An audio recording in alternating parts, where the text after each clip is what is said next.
reception you're getting there, do you like the fact that people here love you? Yeah, I feel good. I feel good with that. I feel even better when I play at home, Stamford Bridge, and I feel that my stadium is with me. But I confess that I also like when I go away and I feel the stadium is against me. Do you really? Yeah. Wow. I'm going to ask you a really tough question now. You ready?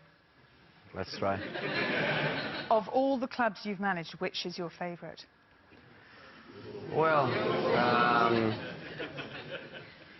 you know, I have to be honest and say that every club I go, I arrive, I wear the shirt, and not even to sleep, I take the shirt off. You do. Yeah, that's true. But the only one that I wear the shirt twice was Chelsea, because it was the only club where I left and I come back. So I would say Chelsea, but I have also to confess that Inter was really special, and Porto was my beginning, and I can't forget that. And a giant like Real Madrid is also an honor to manage. There is only one club, though, that you've actually sung for. Because he can sing the song. Well, he can sing a bit of the song.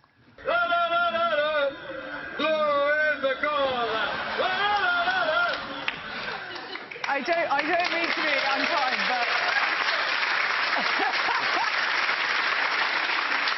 I don't mean to be unkind, but that singing is truly terrible. I know. I mean, I wanted to be able to say we can loan you to The Voice, but we can't. You've had a very colourful relationship with the media in this country. Do you see that as part of the game? Do you actually enjoy it? Because you've got to give a lot of press conferences, don't you? How many in a week? Depends, but sometimes we play 3 matches and 3 means 6 press conferences. It's too much. It's too much. Let's have a look at some of Jose's finest sort of performances in press conference. Do you know what those starting lineups will be tomorrow?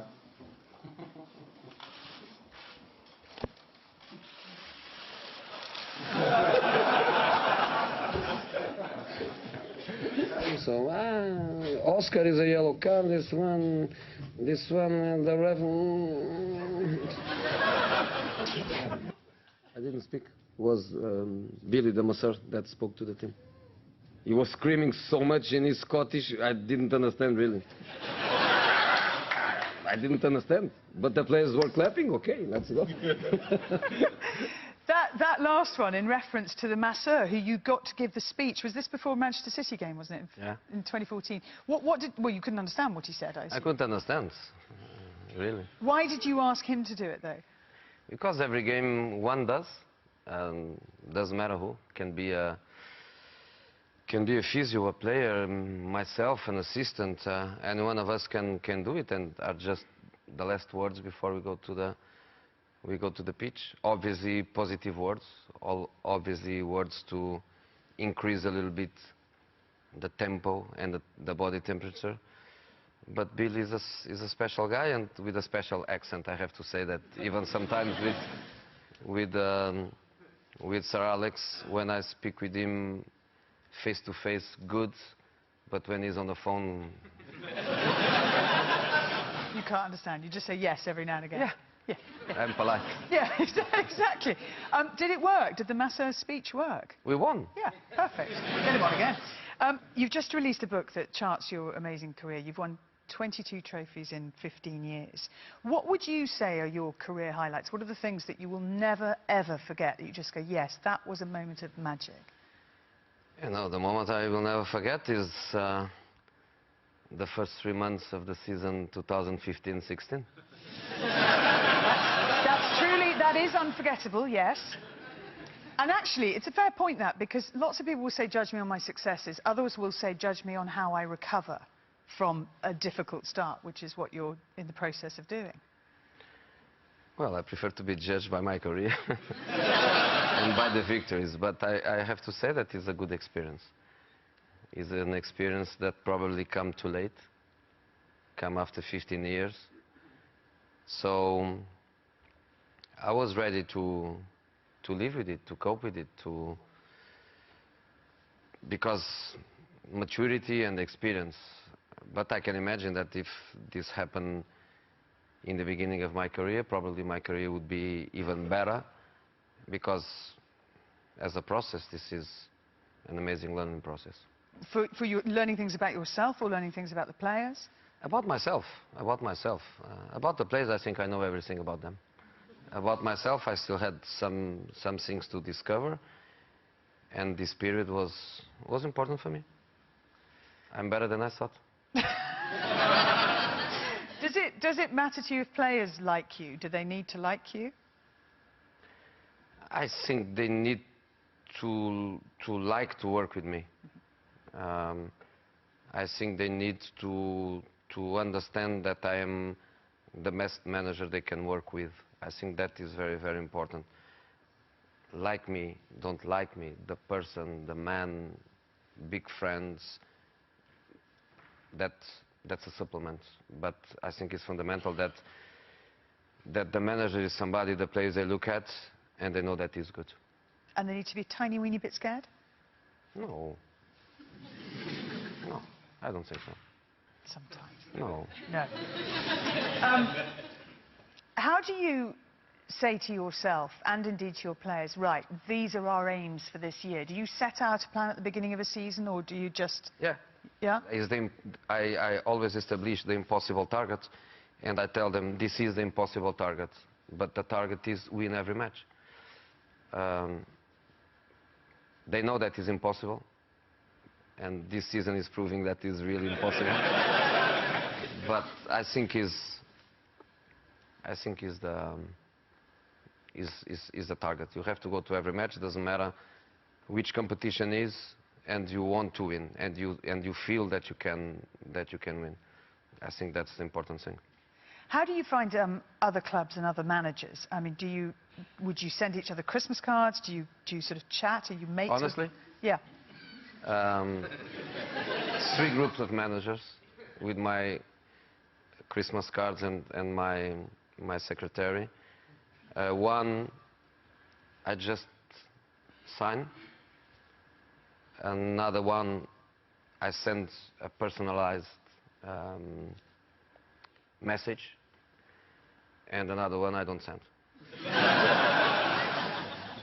I really love that. For example, to Big Sam, the Christmas card is not big enough, because I really enjoyed to write a message to a good guy. But some others.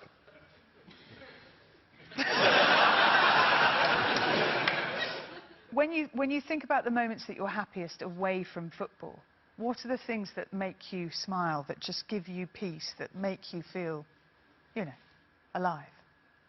In this moment? Win a match.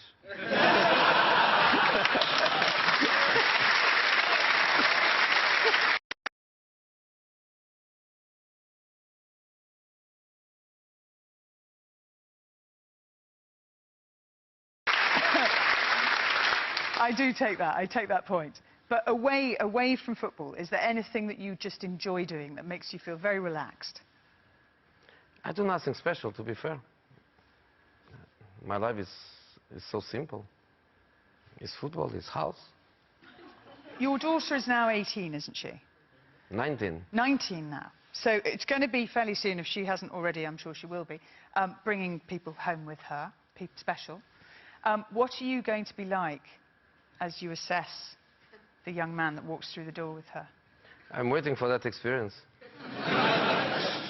Are you going to be kind and gentle? I don't know. I don't know.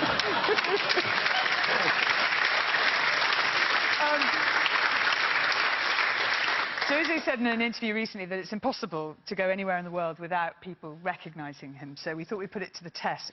So do you think the Maasai warriors, the remote tribe in Kenya, would... Yes? Let's have a look. Jose Mourinho, coach of Chelsea.